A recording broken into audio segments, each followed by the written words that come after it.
भद्रक जिला चांदबाली ब्लॉक अंतर्गत मत बजार में सार्वजनीन मां गजलक्ष्मी पूजा कमिटी तरफ सांस्कृतिक पर्व मां गजलक्ष्मी पूजा उत्सव पालित होइछि। 7 दिन धरी पालित होई आसुथिबा एही गजलक्ष्मी पूजा चलित वर्ष 85तम वर्ष में पदार्पण करिछि। रविवार अधिवास कार्य समापन करा जाई सोमवार संध्यारे मां लक्ष्मी कलश शोभायात्रा अनुष्ठित होइथिला।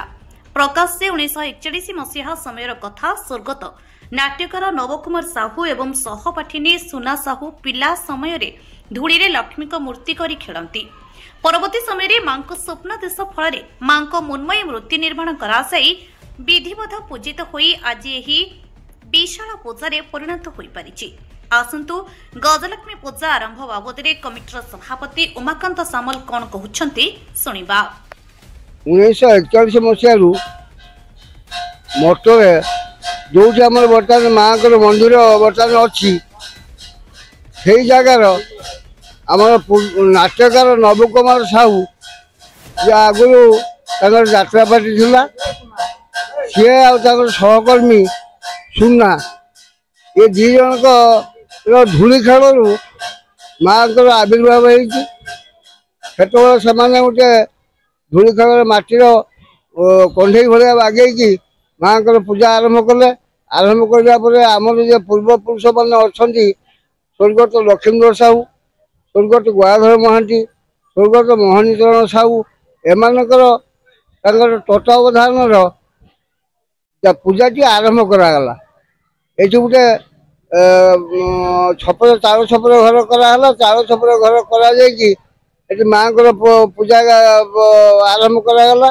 सेतबेले आपंकर जहाँ सस्ता जुग ये गोटे पूजा हवा कथा से पूजा है आरंभ करूँ आस्ते से देहांत हवा ठारू बर्तमान आमर जो बर्तमान पीढ़ी से संपूर्ण भाव सहयोग कर माँ को ये मंदिर को बर्तमान एति बाट नहीं पूजाटा को एति बाट नहीं साज सजा ठार आरंभ कर मीना बजार सब प्रकार करवा भितर माँ को गोटे भव्य मंदिर गोटे निर्माण करा आपणकर कचेरी पड़ियार माँ को गोटे भव्य मंदिर निर्माण करा प्राय बर्तमान सुधा 1.5 कोटी टका खर्च हो सारे।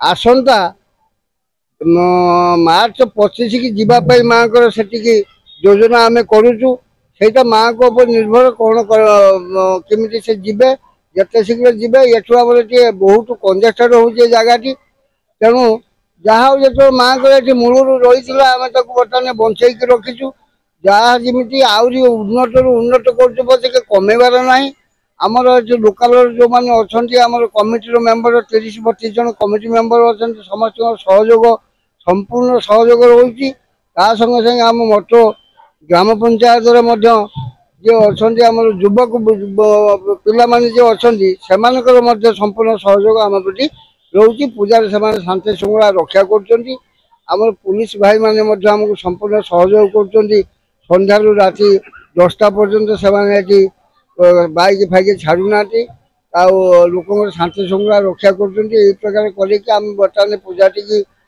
7 दिन काल ये पूजा चले। पूर्णमी दिन माँ को घट उत्तोलन हुए 7 दिन काल पूजा नीतिकांति चले। दिन 2 बेला आम माँ को अन्न प्रसाद हुए 2 बेला हुए आमर बाल्य भोग हुए। सप्तम दिन रातिर माँ को विसर्जन करा जाए। अष्टम दिन माँ को भसाणी करा जाए। से भसाणी आम निकटर गोटे पार्वती पुकुरी अच्छी से आमर बजार पंचायत परिक्रमा कलापर से पुकुर जाकि भसाणी हमें भसाणी है आमर गोटे वर्षर सुख आ दुख आम पार करूँ। भक्तों निमंते दिन और राति प्रसाद सेवनर व्यवस्था सहित मनोरंजन पाई प्रत्येक संध्यारे भजन संध्या सहित सांस्कृतिक कार्यक्रम और राति अपेरा अनुष्ठित होता है।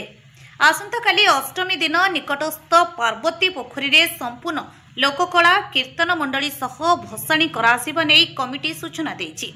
पूजा कमिटीर सभापति उमाकांत सामल संपादक कुमुद रंजन साहू एवं कोषाध्यक्ष अभय कुमार साहू पूर्ण तत्वावधान एवं अन्य कर्मकर्ता व्यवसायी और ग्रामवासी माने सहयोग पूजा संपन्न हो पारिछि। भद्रकरू अमूल्य कुमार माझी रिपोर्ट अमूल्य लाइव।